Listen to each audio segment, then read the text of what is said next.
جس جانور کا سینگ ٹوٹ جائے یا پھر کان کٹ جائے اور یا پھر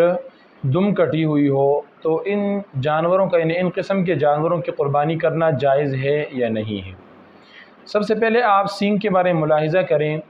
کہ سینگ چاہے تھوڑا سا ٹوٹ گیا ہو، آدھا ٹوٹ گیا ہو، آدھے سے زیادہ ٹوٹ گیا ہو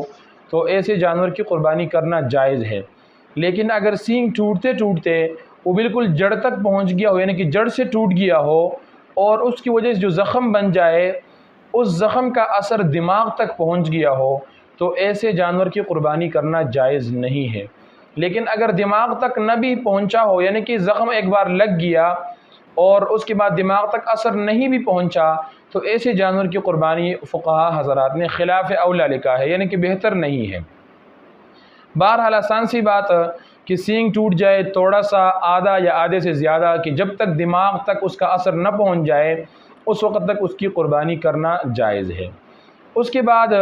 جس جانور کی دم کٹی ہوئی ہو یا کان کٹا ہوا ہو تو اس کے بارے میں فقہا نے ایک قاعدہ لکھا ہے، اور دو قاعدے لکھے ہیں لیکن جو آسان ہے لوگوں کے لیے، عوام الناس کے لیے اس میں آسانی ہے، وہ میں بتا دیتا ہوں آپ کو۔ وہ یہ ہے کہ جس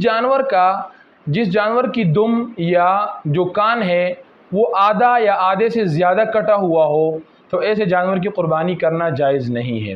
لیکن اگر آدھا یا آدھے سے زیادہ نہ کٹا ہوا ہو بلکہ تھوڑا سا کٹا ہوا ہو تو ایسے جانور کی قربانی کرنا جائز ہے۔ آسان سی بات کہ سینگ چاہے تھوڑا کٹا ہو، زیادہ کٹا ہو، جب تک کہ اس کے زخم کا اثر دماغ تک نہ پہنچ جائے اس وقت تک اس پر قربانی کر سکتے ہیں آپ، قربانی کرنا جائز ہے۔